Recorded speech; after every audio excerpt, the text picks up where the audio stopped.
Welcome in then to ESPN FC Live. I'm Dan Thomas, joined by Stevie Nicol as we reflect on quite the game at the Stadium of Light. Sunderland 2, Arsenal 2. So many things to talk about, Stevie. But I Mm. think the main one is what a great match.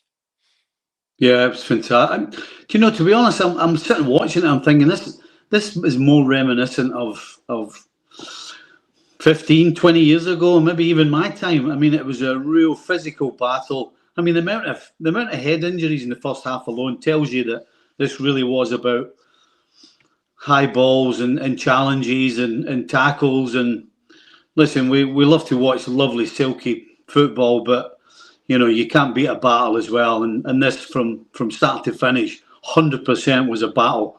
Both sides given nothing, both sides given absolutely everything. And in the end, you got to say that for all the endeavour and the heart and the soul that Sunderland put in it, they probably just about deserved the point.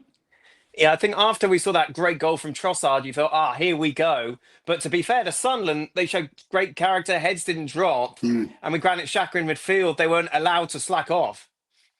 Yeah, there's no question. If anybody thought that all the talk around Xhaka coming back to the Premier League and being this leader, and sometimes it can be overdone. But if you didn't believe it, then you better believe it now. Because today, 100%, he was talking, cajoling, pushing.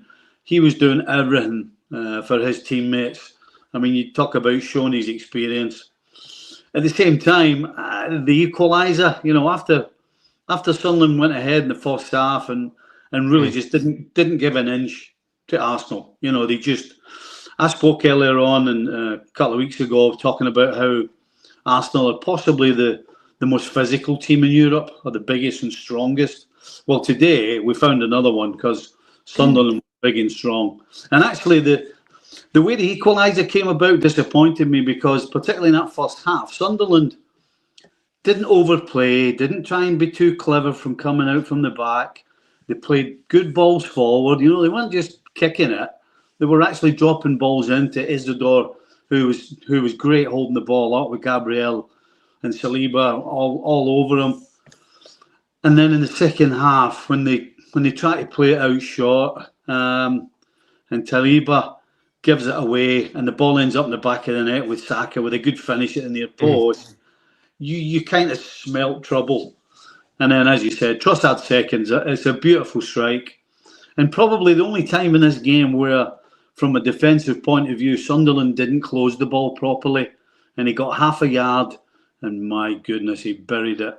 But, as you said with your question, the changes were made for Sunderland, again, bringing on strength. I mean, Brobbey is a handful. He's a big boy.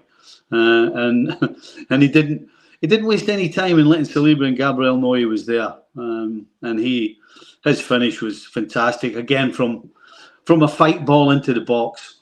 Just as their first one was a fight ball, the equaliser was as well. And of course, we thought that was it.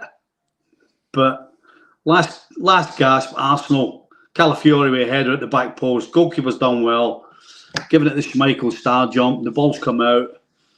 And then Sunderland have got bodies in front of it to block. I think it was Eze's shot. So referee's whistle went, and great game to watch. Full of good old-fashioned fight, desire, challenges. Some good football from Arsenal. Maybe a little slow making the passes at times, but they played a lot of good football. So yeah, I agree with 100%. It was a good game, and probably just about the right result. Was the arguments at the end from Gabriel that probably was a high boot?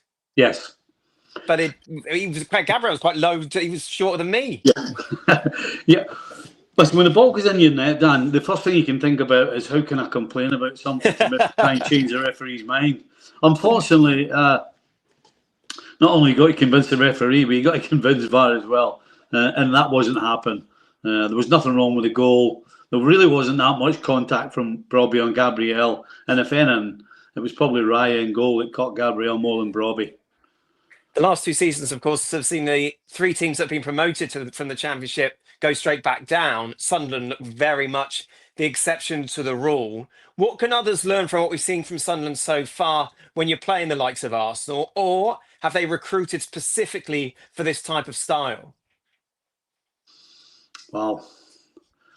Well, I think the lesson to be learned is that, in terms of the physicality, you've got to fight fire with fire. If Right. you let Arsenal dominate you physically, then you're getting nothing from the game. And this Sunderland side showed that you have to stay strong with them and you have to give as good as you get. And that doesn't mean that you're dirty. It doesn't mean that you're throwing in the old dark arts, as they call them. It's just about good, honest endeavour and courage. And so that's the big message to every other team. When you're challenging, make sure you're challenging with the desire and the courage that's actually going to come the other way, because that's exactly what Arsenal do. If you're Arteta, what's your big takeaway from this game?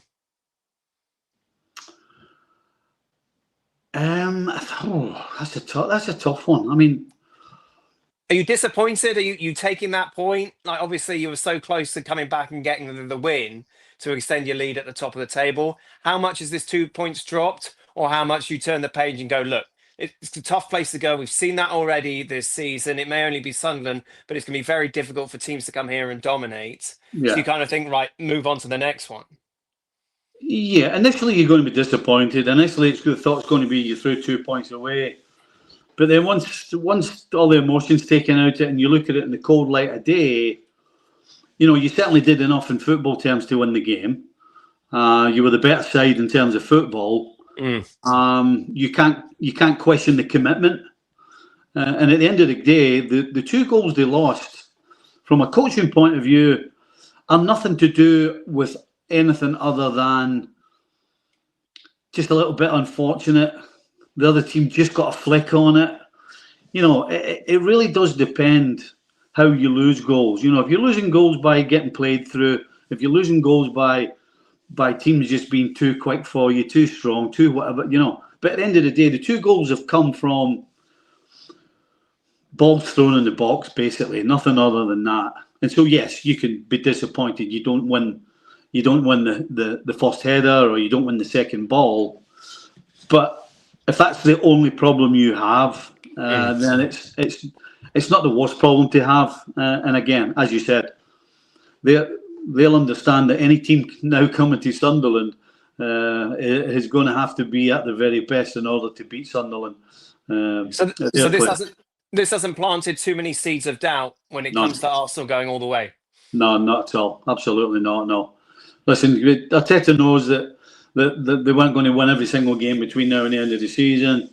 He knows that there's going to be bumps in the road, and if it's going to be a bump, then this is about the easiest one to take. Stephen, thank you very much. I know you've got to go off now to the ESPN FC studios. Yeah. Of course, that live tonight on ESPN Plus. Not only more reflections on this Arsenal game, but United's draw against Spurs, plus Bayern Munich dropping their first points of the season.